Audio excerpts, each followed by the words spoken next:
Whether you're a seasoned podcaster or you're just starting out, chances are that you're looking for ways to increase your podcast popularity and your podcast reach. Well, in this episode, I'm going to be sharing 10 essential growth strategies that every podcaster should know. I'm Yesenia Bocanegra, your video podcast and content creation coach, and this episode is part of the mini-series Podcasting Essentials here at Focus and Bloom Podcast.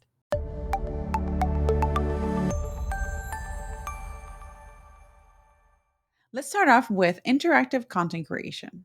With this, you want to encourage your audience participation through polls, Q&A sessions, or listener-submitted content to foster community engagement. Maybe you want to go to your Instagram or to your YouTube's community tab and post a question. Say, hey, I'm working on a Q&A episode. What questions do you have about XYZ topic that relates to your podcast? The next one is monetization strategies, and I could not stress this enough. You should be thinking of monetization strategies from day one. Here, you want to explore diverse revenue streams such as sponsorships, merchandise sales, maybe Patreon memberships if you're not yet monetized on YouTube, or any sort of premium content offering to help monetize your podcast. Monetizing should be part of your plan from day one because it can take time from the moment in which you start creating your content and from the moment you start directly monetizing the content of your podcast. Yes, when we think of monetization strategies, probably the first thing that comes to mind is sponsorships, but that is not the only way. So if you're an entrepreneur, if you have a business and you're thinking of launching your podcast, or if you already have a podcast, ask yourself, what role does your podcast play in your business, and how can you directly or how can you connect your content from that podcast and the way in which you're bringing revenue into your business? The next one is effective storytelling techniques. And you might think that, well, you have a podcast for entrepreneurship. Why are you telling stories? Well, the thing is, storytelling really can help transform a user's experience from just merely listening to a content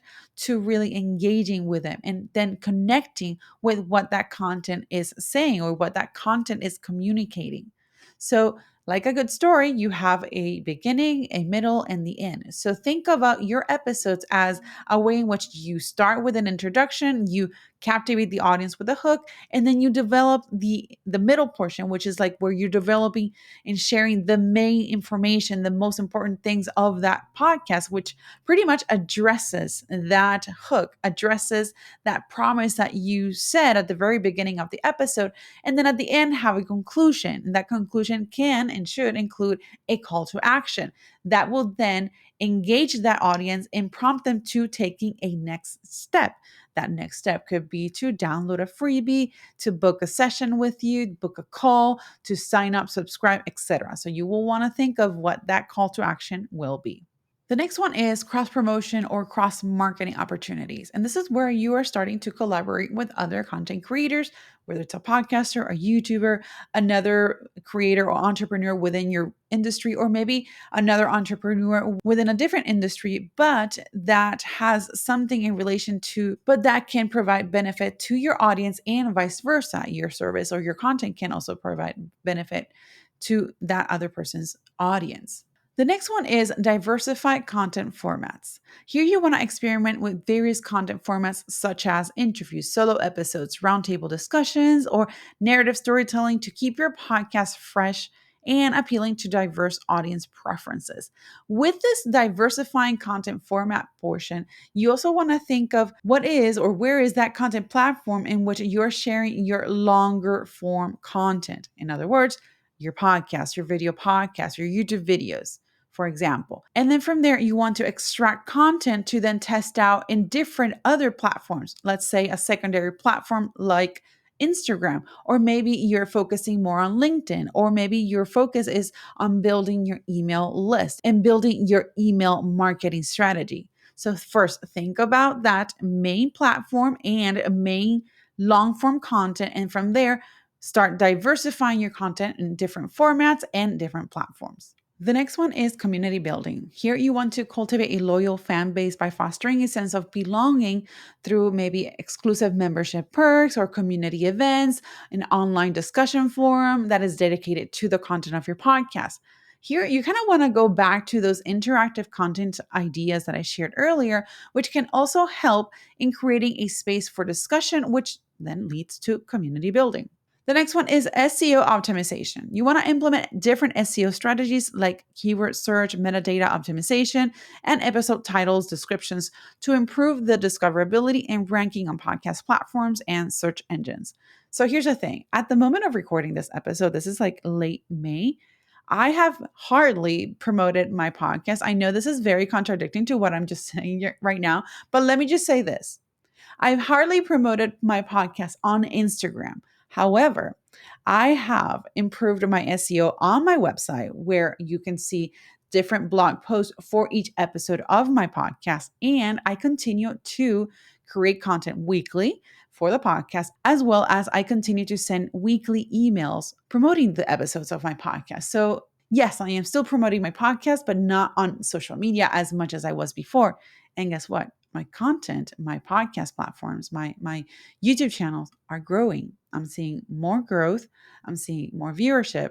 So you want to work smart, not hard. You want to see what platforms give you the bigger return on investment, that investment of your time, of your money, even that you're spending in creating that content and put it to work to you. So SEO optimization, work on your podcast website, your blog. This way you're telling Google that your website has fresh new content consistently, and by including these keywords in your content, you're also helping the discoverability of your content, which will then point to your website and any other content. Also, if you're a podcaster and you've been creating content in audio only, and well, now you know that you can create content for YouTube and you have the option of creating videos of your episodes and then upload them to YouTube. But guess what? You also have the option of connecting your RSS feed of your podcast to your YouTube channel and then pretty much feed you all of your content to the platform. Therefore, you're now expanding the possibility of other people to discover your content because you're now pushing your content to YouTube. YouTube is the second largest search engine. And guess what? It's going to be a video format of your audio content. So again, why not? It's a free tool. And at the very least, you're just pushing your content there. You have your content occupy a space within that platform. And when the time comes, if you're ready to take the next step of going from audio only podcasting to now video podcasting, then already have your video podcast. You've already established some audience in that platform. And then all you would need to do is then change the format and now add video. And if you need help in setting up your YouTube channel for your podcast or even starting a video podcast, then head on over to the description of this episode so that you can learn more about my coaching services. The next one is consistent branding, and you want to make sure that you are maintaining a cohesive branding across all of your different podcast elements, which include your podcast artwork, your intro, your outro, the music that you have in the background, the style and the flow of each of the different episodes. All of this will help reinforce your brand. Your brand is not just a logo or just the colors of your brand or just a photo session for that matter.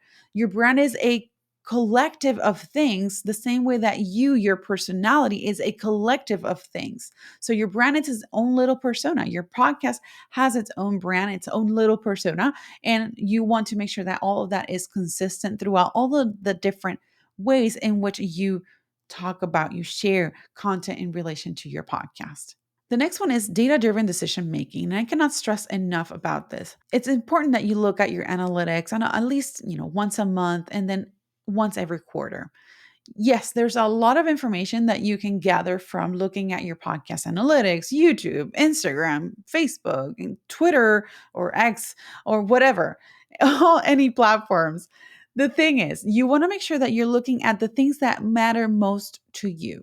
And from there, you're going to gather that information and make decisions based on that. That is data-driven decision. So one, you look at what your goals are for your podcast, and then look at what results are being generated, and then compare that to those goals. Are those results matching the goals? Are you able to hit those milestones that you've set for yourself and the content that you're creating? And if yes, great. Now, from there, go to the next step. What can you do now based on these results? And if it, on the other hand, it's not getting the results that you want, then ask yourself the same question. What is off? What is not converting, or what is happening in the content that is not generating the results that you're looking for? And then from there, make decisions that are based on that data.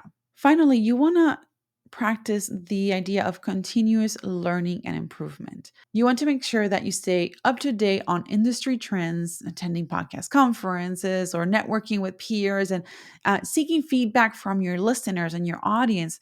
This way, you'll be able to continuously refine your content, your podcasting skills, and then definitely grow your audience. I hope you found these tips helpful. And if you want more guidance on building a podcast strategy, whether you're creating a podcast in audio format, maybe you're starting out, or you're ready to take that next step and take it to video, or you want to take it to the next step and see how you can then really connect your podcast with your business, then check out the description notes so that you can visit the link where you can learn more about my coaching services here at Focus and Bloom Studios. I'll see you on the next episode.